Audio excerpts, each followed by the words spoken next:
Hi, and welcome to Best Practices, Represent and Compare Decimals for 4th grade. This is Amy Stack. Go ahead and take a look at the two photos on the screen in front of you.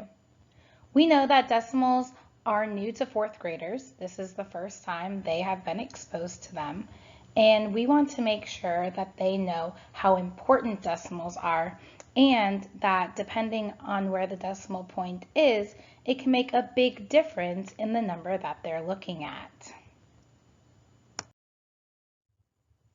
In this 4th grade unit, we will be using decimal notation of fractions with denominators of 10 or 100, and that also includes mixed numbers and fractions greater than 1. We will also be comparing and ordering decimals up to the 100th place value. We will be using the greater than, less than, or equal to symbols, along with scaled number lines, place value charts, place value discs, base 10 blocks. And something new to 4th grade this year is students will be identifying if a number is 1/10 more, 1/10 less, 1/100th more, or 1/100th less than the given number.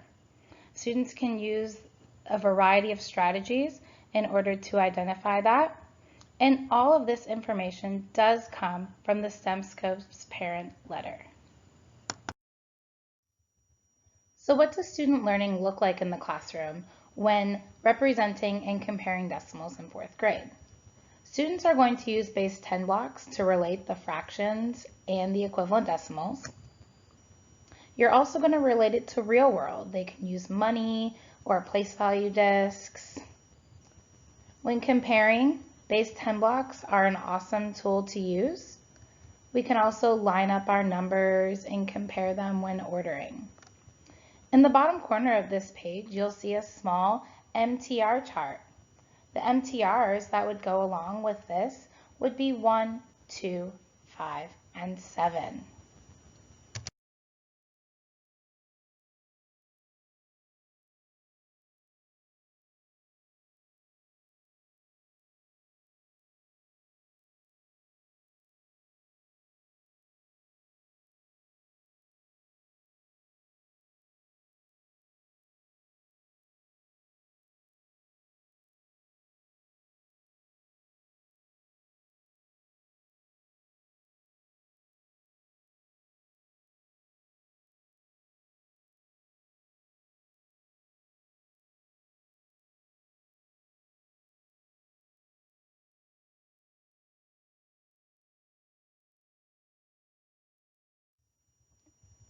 What does student learning sound like in the classroom? All of these cards are taken from the math chat from STEMscopes. What does the decimal point tell us? Students should be able to tell us what the decimal point represents. How do place values to the right of the decimal relate to the fractions that they represent, telling us how the fractions and the decimals are related? When you add a 10th or a 100th, or take away a 10th or a 100th, what digit changes? In order to compare two numbers, do the wholes need to be the same size? Why or why not? These are all great questions to ask your students, and they all go back and relate to MTRs 1, 4, and 6. Here are some key vocabulary that we want to hear students saying throughout this unit. Compare, decimal, decimal notation, fraction, hundredths place, place value, tenths place. Students should be able to say this precise vocabulary throughout the unit when they're talking and explaining their work. So how will students demonstrate their knowledge? There's a variety of resources located inside STEMscopes, from the Explore student journals to the Show What You Knows, using number lines, base 10 grids, place value models, as well as some fluency games. This one is a fluency builder showing greater than or less than with the decimals. This also goes along with the majority of the MTRs, 1, 2, 3, 4, 5, and 7. So what questions can we ask to gauge student understanding?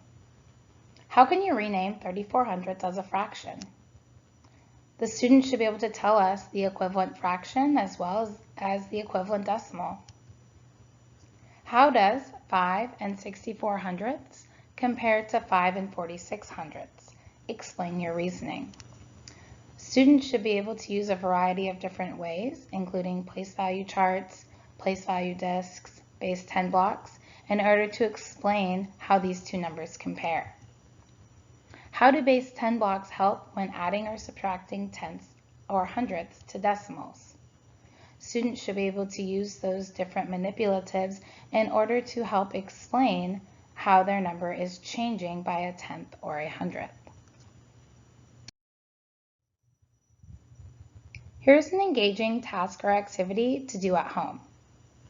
The student and the parent can work together using a stopwatch to time themselves doing different activities. When they time themselves, take the number to the nearest hundredth place value, and after they've done a couple different activities, you can line it up on a place value chart and decide which number is greater or less than the other number, or even put the numbers in order from least to greatest or greatest to least.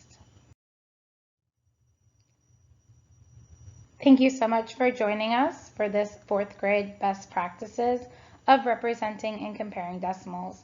Can't wait to see all that you use in your classroom, and we hope you got a lot out of this. See you next time.